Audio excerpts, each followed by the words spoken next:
Everybody thinks there are opposites like good and bad guys in the world. But on the higher levels, it is just a game and they are all working together. To put it carefully, most of these people followed a not very mainstream religion. So, you have Catholics, Protestants, all sorts of religions.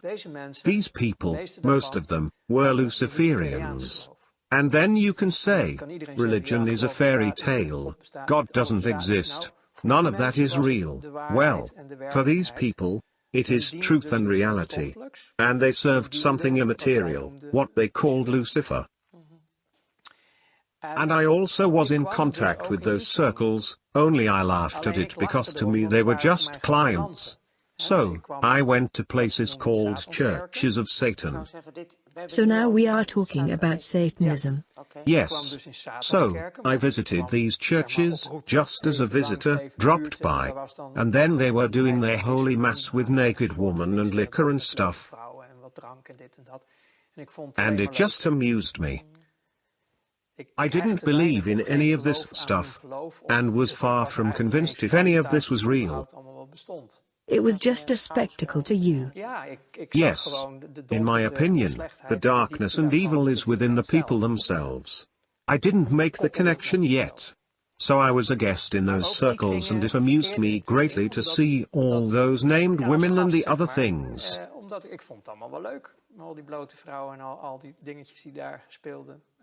It was the good life. But then at some point, I was invited, which is why I'm telling you all this, to participate in sacrifices abroad.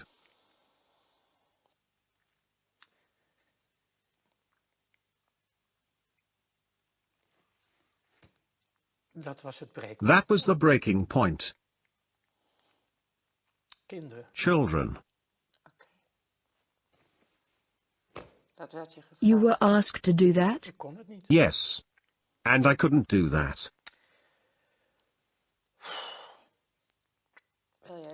Would you like to stop for a moment, by the way?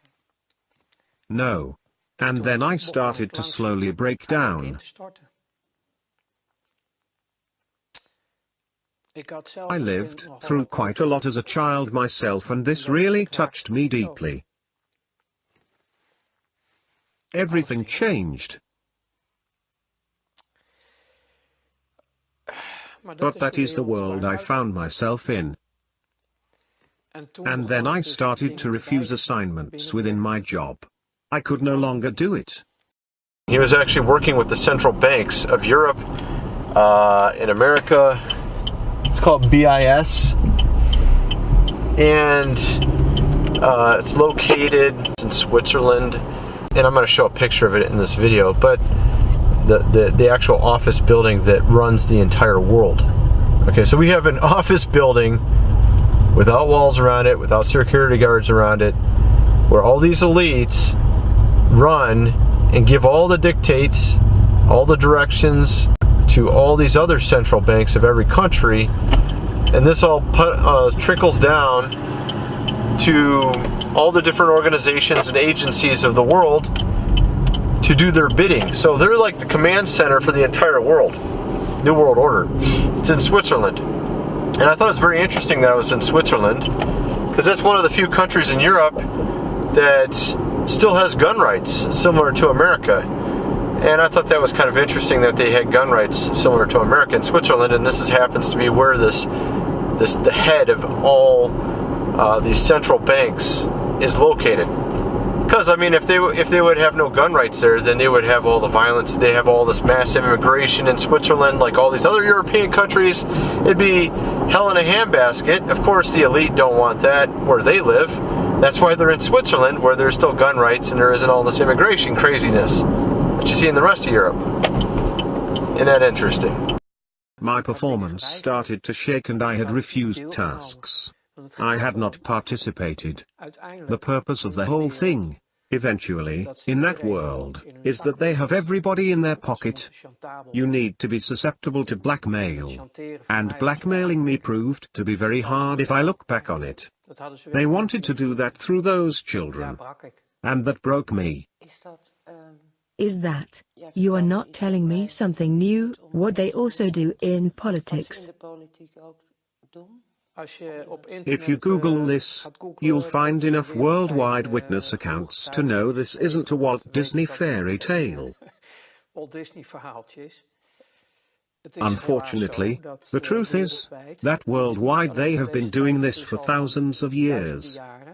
I once studied theology, and even in the Bible you find references to these practices with Israelites. The reason the first 10 tribes were banished to Babylonia was because of these rituals with children, including the sacrificing of children. So this is pertinent. All this made me believe, because I realized there was more to life than meets the eye. There is a whole invisible world. It is real. You really do talk about a dark force and a manifestation of light. So, I resorted to studying theology to make sense of it all. And psychology as well, if I remember correctly? Yes, but that I did in my first life, because through commercial psychology, mass psychology, I was able to manipulate situations for my own benefit. That is scary, because if you dig into that you find Tavistock Institute and mind control, MK Ultra, Monarch and the like. Yes, that is correct, but that was all part of the job. Through training at the job, I got into that more deeply, because when you are making deals, you also need to manipulate the media. You have to manipulate lots of things because nothing can be seen as it is. Everything has to appear to be something different. You see the people as a flock of sheep. You put a couple of border collies and drive them in a direction. And to be honest with you, I still see that happening around me. People are still, through the systems and methods that we ourselves used to use, being treated in that same way, and it still works.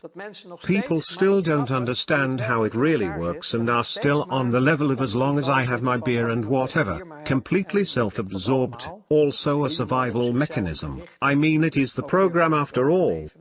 But you still see how stupidly easy it is to put people in a certain direction, when you are the one pulling the strings. That is mass psychology. Yes, and later, much later, in all those studies and discoveries, I found a document which they are claiming is bullshit, of course, the Protocols of Zion.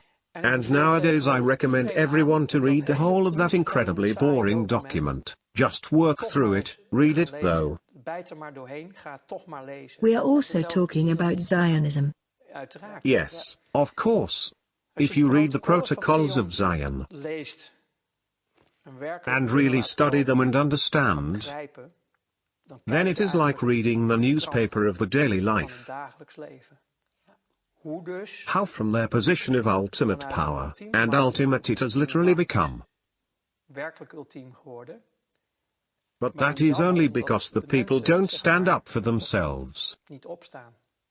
They don't realize what reality is. You know, talking about how their jurisdiction is free from the country they're in, sort of like the Vatican is in Rome, Italy. It's free of the jurisdiction, it's free of their laws, they have their own sets of rules, they're not beholden to anybody. So these bankers are not beholden to any country or any laws. They're their own government. They're the ones in charge of basically everything and setting all the rules for everything. And this guy was actually working with all these elite bankers. He was actually making things happen between different organizations so that everything went right. The money got where it needed to go. They were doing the agenda they were supposed to be doing. And he was talking about how Secret Service actually are the real criminals. They're actually doing the criminal activity within various countries. And this is what he's saying in his testimony, and he's talking about all the craziness and how he has to even work with terrorist groups and everything just to make sure everything goes the right direction. And of course, it all has to appear as something else. That's the main key for these bankers, these elite bankers, is they want everybody at the bottom to not know what's going on. They don't want them to see anything that's going on. They want you to perceive things a different way than what's really going on. They don't want you to know what they're doing.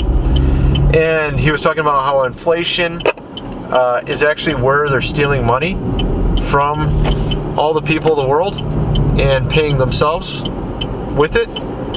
So they're actually paying themselves with this inflation money. That's how they do it. I mean, everybody kind of probably has the idea that's probably what's going on, but they're doing it worldwide. So they're basically stealing 5% worldwide from everyone at the bottom and pulling it up to the top. Now, every 20 years, you got the entire wealth given to them. Every 20 years. And that's kind of the idea of how they work. So I thought it was a very interesting video, this guy talking, and he was talking about what their religion was. Their religion isn't atheism, it's Luciferianism. And he's talking about how they're actually Satanists, and he didn't believe in any of this stuff. He's just working for them, and he's just like, you know, whatever. He doesn't really believe in it. He's not convinced, even though he went to their churches of Satan.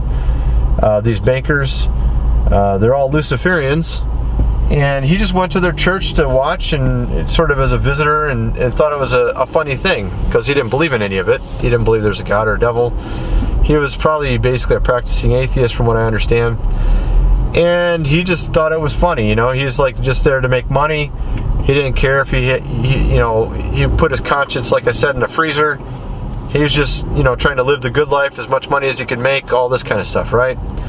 Until they asked him to join them in child sacrifice in another country. And it was at this point that he started to break down and started to gain back his conscience. It couldn't go with him. He couldn't do it because he had a hard childhood himself. He was abused when he was a child. And this is how he was able to put his conscience in the freezer in the first place, is because he was abused when he was a child. He was able to somehow compartmentalize his mind and to avoid all the pain when he was a child. So when he heard that they wanted to do this, that they wanted to bring him to this other country to do child sacrifice, he couldn't go along with it. And then he started to gain back his conscience, and he couldn't do some of the stuff that he used to be able to do. You know, because he knew where money went, what happened. He knew that some people commit suicide when things went wrong. Like they would just pull a few strings and some company would go belly up and the CEO would commit suicide. And he was like, you know, he knew that he was the one who did it because he was manipulating the money on the back end. So this is what basically brought him to a point where he had to pretend like he was still in the game with them, but he already knew he was trapped, and they were already starting to question his loyalty because he wasn't doing everything they asked anymore. But he still pretended as if he was part of them, and he was continuing to try to do what they asked. And then in the end, they start using certain types of torture on him to get him to comply. And, you know, and then they were thinking he's actually going to be getting out of their organization. So they basically tortured him in a way to where he wouldn't want to talk. That was kind of the goal behind it. A certain type of MK Ultra torture type of thing. And once he got out of it, apparently it didn't work on him because he told the story of what really happened and how he couldn't go along with their I mean, he thought basically the evil was inside them. He didn't believe that there was a Lucifer, an actual devil, or he didn't believe in the spiritual realm. He just thought these people were evil and that they were manifesting their evil by worshiping the devil, even though he didn't think the devil existed. But after he realized, after he saw all this stuff, and with the child sacrifice, all this kind of stuff they were trying to get him to do, he started to realize that this stuff was real, that there is a spiritual realm, that there is a darkness and a light, and that, this is what's influencing these people at the top to do all the things they're doing. So I thought it was a very interesting interview. I'm inclined to believe it's true. You know, we don't know for sure if it's true or not. I mean, I was trying to research the guy online to see if he's a real person. And of course, it's kind of difficult because he's from another country that doesn't speak English, and sometimes it can be difficult to research people in those type of contexts because they'll have everything in the foreign language. But I did see someone with the same name that was part of something similar, but I don't think it was that person.